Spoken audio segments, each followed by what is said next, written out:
Joining us now for a Morning Joe exclusive, United Arab Emirates Ambassador to the United States, Yusuf Al-Otaiba, and Israel's Ambassador to the United States, Ron Dermer. Thank you both, gentlemen, for being with us this morning. Thank you so much for being with us. It's great to see both of you again. Ron, let me start with you. Mr. Ambassador, let me start with you. We haven't had a chance to talk since August when the historic...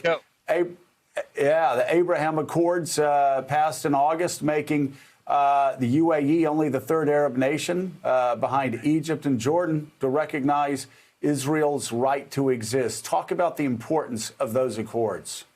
It's hugely important. As you mentioned, it's the third Arab country, but it's the first time in over a quarter of a century. The last time we had a peace agreement with an Arab state, it was Jordan in 1994. So we had to wait over 25 years for the third one, and we had to actually wait only 29 days from the third to the fourth one when Bahrain followed UAE's lead and made this peace with us. And I think it's transforming the region. It's moving even much faster than we anticipated. We were pretty bullish about the prospects of peace with the Emirates, and I'm sure Yusuf was as well. But this thing is really taking off, and it's transforming our region for the better. Ron, I've noticed also that people like Dennis Ross have expressed support for the F-35 deal that's already been approved by the administration, but a few people in Congress are expressing their concerns about that. But it seems that right now, for the state of Israel, one of the positives of having the UAE as your ally is you have somebody else to push back against Iran's designs on the region. That's absolutely true. You know, one of the most important commitments that we have, Joe, and you will remember this from your time in Congress, is the commitment the United States has to maintain Israel's qualitative military edge. And the way we turn that commitment from a principle into practice is we have our security officials sit down with U.S. security officials anytime there is an arms package that is being proposed. And we did that in September and October when the Emirates asked for certain weapon systems. And we went through that process with the United States. And we strongly believe that this agreement, this arms package, will not violate America's commitment or undermine the commitment to maintain Israel's qualitative military edge. And that's why both the Prime Minister Netanyahu, and Defense Minister Benny Gantz, that's why they both issued a joint statement. And I can tell you that's not something that happens often in our politics, a joint statement between the two of them. But on this deal, they did issue that joint statement. And what keeps me up at night, Joe, is actually not the proposed F-35 sale to the Emirates. What keeps me up at night is the idea that somebody would return to the nuclear deal with Iran. And because Iran is a regime that vows to destroy Israel, it is committed and actively works to destroy Israel, and it also seeks to destabilize all of our Arab neighbors, which is why both Israel and the Arab states in the region, we don't support returning back to the JCPOA, and we hope that the administration will talk to us when they come in, speak to your allies in the region, and then we'll try to work out a new arrangement that will actually prevent Iran from ever developing nuclear weapons and will push back against Iran's regional aggression. We'll get to that more in just a little bit. But one more question for you, and then I want to turn this over to Yusuf and ask him a few questions. So it sounds doesn't sound like you said that Benjamin Netanyahu and other Israeli leaders, even his chief rival right now, as well as you, feel like Israel will be more secure if this weapon sale does go through to the UAE. Is that correct?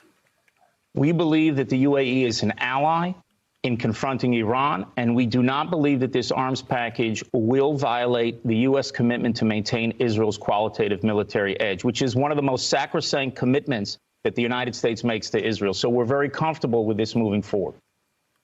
Yusuf, let's talk about how you all got to where you are right now to be the third Arab country to recognize Israel. Of course, the first being Camp David Accords in '79. But yeah, we had to wait again until '94 and then waited again until 2020. So it was quite a step for the UAE.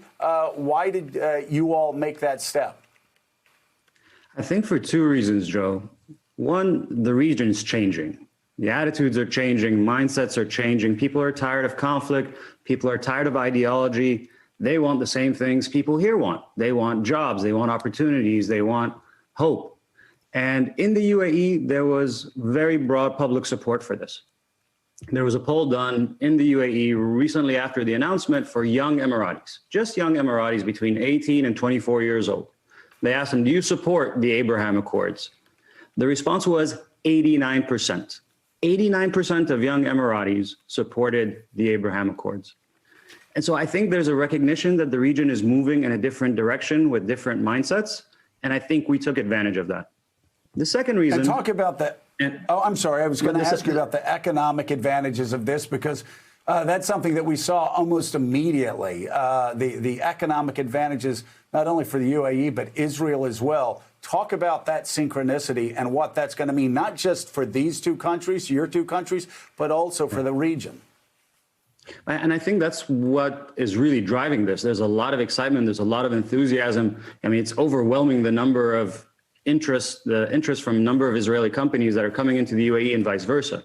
But the second reason this happened now, 26 years after the Jordanian peace deal, is there was this debate about annexation that was going to, I think, risk the progress that we were making with Israel. Like, we seen more overt cooperation with Israel. 2 years ago, Ron and I would have to meet quietly. And when we did meet at a dinner, it would break news. Here we are on TV right now doing a joint appearance, and it's normal. So we took advantage of the situation, and we created a win-win deal ultimately for us, for Israel, and for the United States. Thanks for checking out MSNBC on YouTube, and make sure you subscribe to stay up to date on the day's biggest stories. And you can click on any of the videos around us to watch more from Morning Joe and MSNBC. Thanks so much for watching.